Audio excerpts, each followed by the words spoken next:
It's still absolutely wild to me how one of the greatest science fiction horror movies of all time was an absolute box office and critical bomb when it came out. I'm of course talking about John Carpenter's The Thing, truly one of the best horror films ever made, and even now in 2024, something that really hasn't aged. It's also kind of weird how it never really got any follow-ups or spin-offs either. I mean, we all know about that god-awful prequel that came out in 2011, something that, along with Teenage Acne, I'd like to forget ever happened. But aside from that, all we ever got was the 2002 video game aptly named The Thing. Now let's get inside!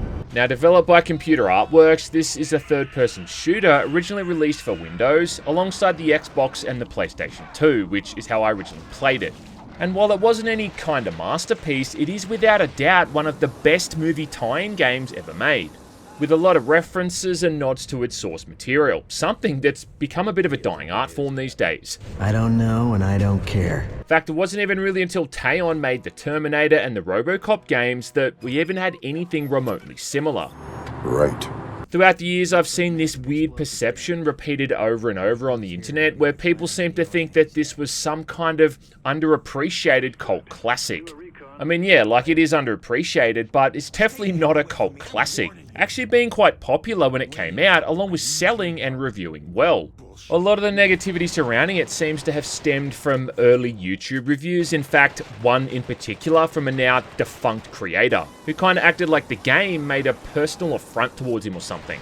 But I think the biggest problem it has is that it's a game made in 2002. You know, considering that those early 2000s were just completely insane when it came to releases. So either way, it's definitely kind of fallen off the radar a little bit over the last couple of decades, and was very much worthy of a revive or remaster, which is what those absolute mad lads at Night Dive Studios have done yet again, which is why I'm doing a video on it yet again. And I swear at this point I should start earning a commission or something. Shit, you got that right. A lot like their other remasters, what this is primarily doing is giving players an easy way to access something which is otherwise kind of tricky to get your hands on, as well as just making it more well known to people who probably didn't even know it existed to begin with. This also feels like one of their more ambitious remasters, especially as far as the presentation is concerned, with the visuals alone getting a massive overhaul. So let's all grab our parkas and a flamethrower and see what the whole thing's about, shall we? I'm locked, loaded, and ready to make shit dead. Right, so the story takes place directly after the finale of the film, where you're playing as a guy named Blake, the captain of one of two teams of Special Forces Marines sent into the area, to investigate both the US and Norwegian camps from the movie after contact's been lost. And much like the movie, the whole thing opens with a cinematic as a chopper flies across the snow, which is the first of just one of many throwbacks and nods to the film. I mean, the entire first level, for instance, lets you explore the burned down and ruined US base from the movie, which has been completely blown to smithereens. You'll come across the remnants of that little shack that they locked Blair up in, even finding that work-in-progress UFO in the tunnels beneath the base. Looks like a goddamn UFO to me. No shit. As well as coming across the frozen body of Childs in that same shed where he and McCready spent their final moments, with an empty bottle of whiskey lying on the ground beside him. Which, right off the bat, puts to bed one of the most insistent and annoying fan theories surrounding the film. The one where people thought that Childs was infected and the whiskey was somehow gasoline. Yeah, something come up with by people who spend way too much time overanalyzing that movie, when really they should spend more time analysing how to take a shower. Negative. I also appreciate how for this entire first level, you don't come across a single enemy at all. The game just kind of takes its time, weaving this lonely and cold vibe into your head, and letting the atmosphere and the ambience do all the heavy lifting. You also get introduced to one of the game's primary mechanics, which is monitoring your body heat, where staying outside for too long is going to eventually kill you, along with the concept of following markers when you're out in the snow so you don't get lost, which becomes a very important feature when you realise just how quickly your body heat can drop off. It's everything an opening level needs to be, setting up this mysterious situation and establishing immediately that something's obviously gone horribly wrong. Understood. Because shortly after this, Blake and his squad get radio silence from the second team, which is all the excuse the story needs to then let us explore the Norwegian base. which comes complete with that ominous block of ice that they first cut the creature from. Again, another great scene from the movie. They even managed to include the corpse of that poor dude who ended up slitting his wrists. From here as well is when the whole thing starts to kick off and you start getting attacked by the Thing creatures. And Blake's goal then very quickly just becomes to find the rest of the squad and get the fuck out of there. Eventually as well uncovering a whole new plot that could result in a global pandemic. And what's cool about all of this stuff as well is that all of this is actually canon. Yeah, confirmed by Mr. John Carpenter himself, who even makes a cameo in the game as a scientist you get to briefly work with.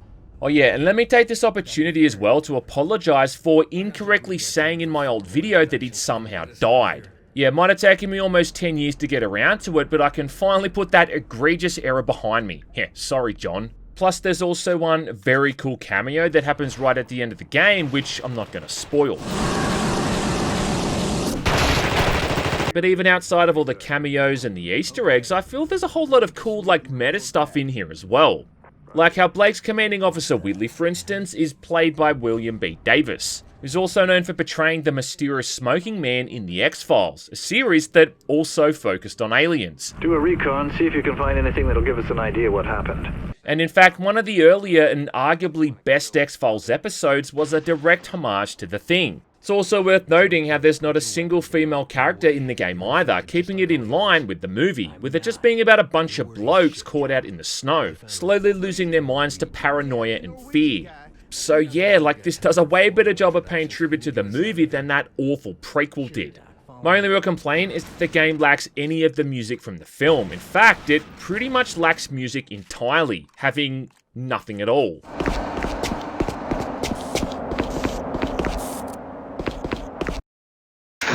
And what's kind of funny too is that in Tarantino's Hateful Eight, he used some of the music that never made it into the final cut, which means that at that point, that movie sounds more like The Thing than The Thing game does. And it's a bit of a bummer considering how perfect some of those tracks were. Just compare this scene here and then how it sounds with and without Ennio Morricone's score. Blake, it's Whitley. What's the situation? Not good. Blake, it's Whitley. What's the situation? Not good. Captain, it's Carter. Christ, where's everybody? What happened here? Something. I don't know what they were. Captain, it's Carter. Christ, where's everybody? What happened here? Something. I don't know what they were. This is better. Visually though, this is a great looking and playing remaster. I hadn't actually played through that original game, I think, since I first did a video on it all those years ago, and playing through it now for this remaster, at first I didn't even really think they changed all that much. But then when you look at each version side by side, you can really see how much effort's really gone into updating all of this stuff. Blake, you need anything repaired or even a simple bypass and I'm your man. If any of you take on any damage, get back to me ASAP and I'll help you out. I'm not carrying any dead bodies back. So like a lot of their other remasters, the lighting is the component that's really had one of the biggest overhauls. Adding in some really cool effects like dynamic shadows, which looks great, especially when you got your flashlight on and can see these shadows dancing across the walls in real time. But it also goes a long way in helping to mess with the player's head, having them think that they see something moving around out of the corner of their eye. And if the thing is known for anything, it's instilling paranoia. Bullshit. You're infected just like the rest. Come any closer and I'll fry your ass. There's also random little props and other details that they've added back in, stuff that wasn't there before. Like this random little bit of fabric outside Blair's shack that blows in the wind.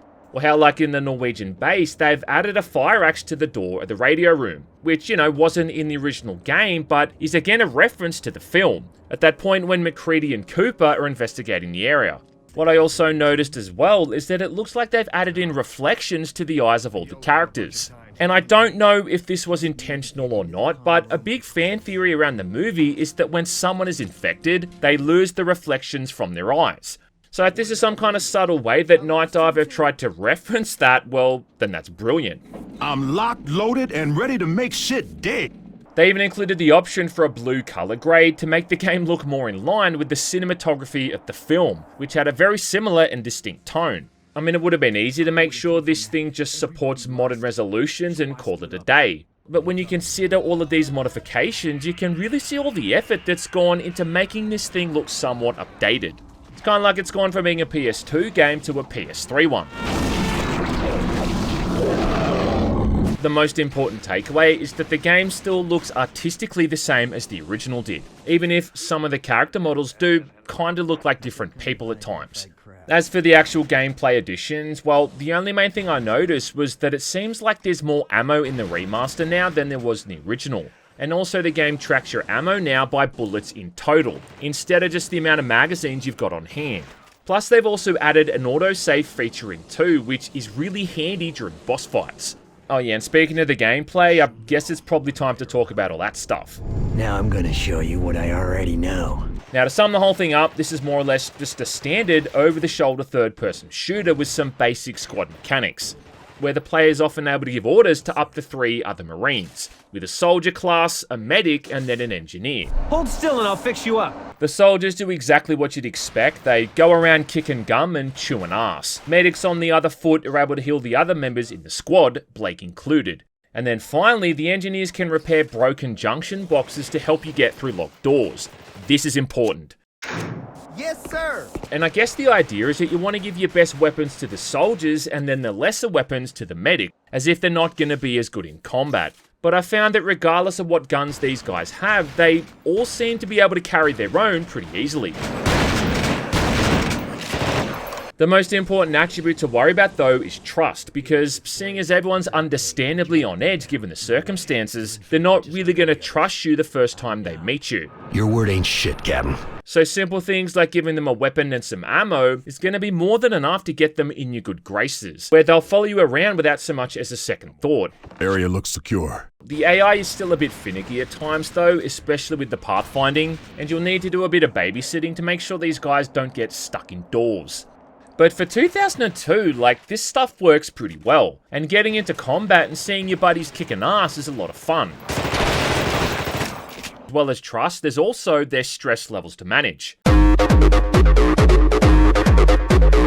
With a lot of these guys being more on edge than a Chinese steel worker, which does make sense given they've got about the same life expectancy. Now this is a pretty cool mechanic where if they see fucked up things like mutilated corpses or photos of Asmongold's kitchen, then they're likely to lose their shit, even throwing up at times from the side of it.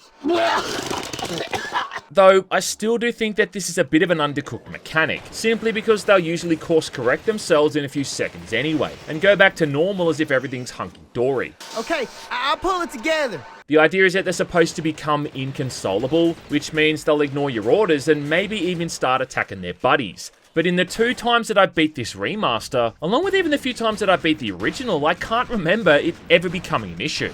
Still though, you do find yourself getting weirdly attached to these characters, and some of them are going to follow you around for a good 20 or 30 minutes. There's a guy you encounter early on called Pace who almost kills Blake accidentally. Blake, is that you? And he's got this really endearing accent that just makes him instantly likable. Yeah, it's me, you jackass! And after playing a couple of levels with him happily in tow, I got genuinely bummed out when I realised I'd got to the point where he couldn't follow. And it still kind of upsets me how you simply can't save certain characters, and have to instead leave them behind like some kind of abandoned pet. There was even one cinematic in particular where a bomb goes off, and you could see these poor guys standing around none the wiser as the entire walls crumbled and exploded around them. Now, if I had to make one main criticism about the combat, it'd be that most of it is against these little spider-looking creatures called the Scuttlers. And I get it, like, you need to have some kind of fodder enemy to keep the player engaged and also on edge at all times. Luckily, taking on the larger enemies is at least a bit more interesting, because you simply just can't shoot these guys until they die. What you've instead got to do is whittle their health down with your guns and then swap to a flamethrower to finish them off. Again, a pretty cool little nod to the movie and how the creature had a very crippling weakness to fire. What a pussy. Now, in the original game, you had to keep an eye on your crosshair, which would change colour to let you know when an enemy's health was low enough for them to be finished off. But now in the remaster, they've got this helpful flame icon which shows up on enemies instead. Either way though, it's not an entirely difficult process, and I was kind of surprised at just how easy the remaster now makes things. simply because it's now far too easy to swap back and forth between your guns and the flamethrower in seconds, like you're playing Doom Eternal or something.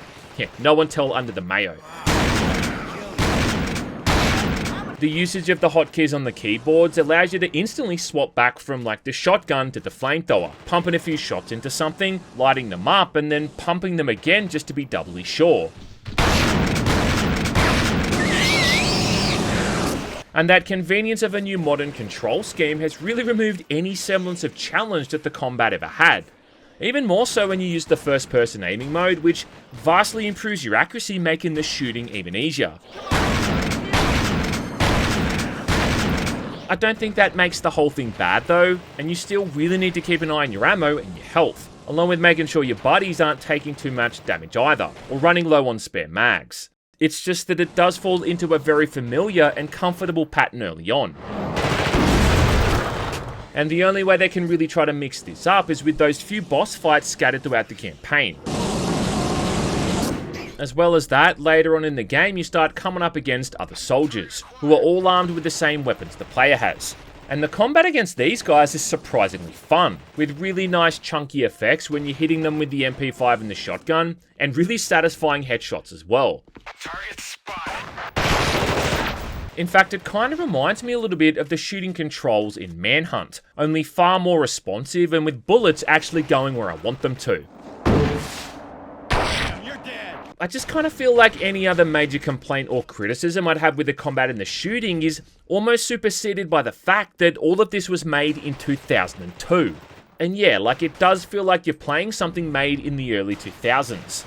But the minor quality of life updates with things like the improved controls and proper mouse look definitely help to make it feel less antiquated. And in fact too, like probably the best bit in the game is a section about halfway in when you lose all of your weapons. Because during this bit, you gotta try to trap the creatures in other rooms and lock them away.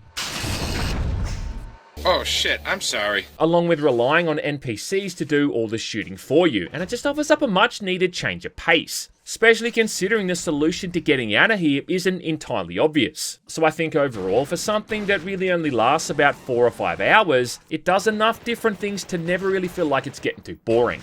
Understood.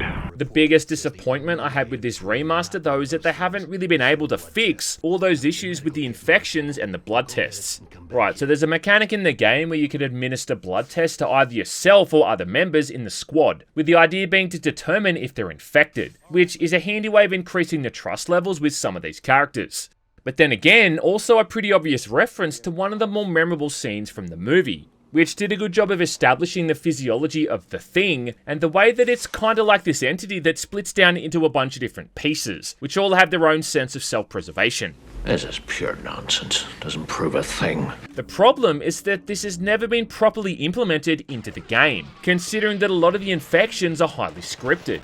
What this meant is that you could give someone a blood test which would come back negative, only for them to then turn into a creature minutes later anyway. As far as I know, the original plan was that the NPCs who were infected would be completely randomized for every playthrough, so you'd never really know who was going to turn on you. And this concept does still exist, kind of, in the way that your buddies can still be infected at random during combat, and turn that way as well, you know, similar to how like a zombie bite works. But still, like the blood tests just really end up feeling like a pointless mechanic. If you're sure you gotta do this. Really highlighting the inherent faults that the whole infection system has. What's even weirder to me is that there's times when characters are infected, but then they often don't turn on you anyway, which makes no sense. Like early on in the game, for instance, minor spoiler, you're working with these 2 other soldiers for a couple of levels, only for it to turn out that both of these guys are infected as they transform at more or less the same time. But it's like, what stopped them from revealing themselves for the last half hour? You know what I mean? If both of them were already imitations, why didn't they both decide to turn on Blake? That actually does bring up an interesting argument though, and that's the one that always gets debated, which is whether or not someone knows if they're the Thing. What the hell are you thinking? Because the thought is, if you're a perfect imitation of yourself, well, then that would imply that you have all your own memories and personality, right? Which would also mean that you probably wouldn't remember or know that you're infected. So how do we know who's human? Either way though, like it just keeps proving my point, showing that glaring hole in this whole blood test mechanic. But again, like I said, this is 2002 era mechanics we're talking about. So ultimately, you know what, it probably doesn't mean jack shit. Do these minor problems ruin the overall experience though? Well, no they don't. When you look at the whole thing all up, The Thing Remastered really is one of the more interesting titles that Night Dive have done. We gotta get out of here. I mean, we're talking about a game that's been more or less completely unavailable commercially for almost 20 years, where the only options to even play it have been that original PC port along with the PS2 and the Xbox version. All they ever really needed to do here was make people aware that this game existed and allow for an easy platform to experience it on. And you know what? I reckon they've managed to achieve that. And if all this does is make people finally realise just how fucking stupid Spoonie's original crappy review was, then even better. Keep your team together and get them to shelter as quickly as you can. Roger that.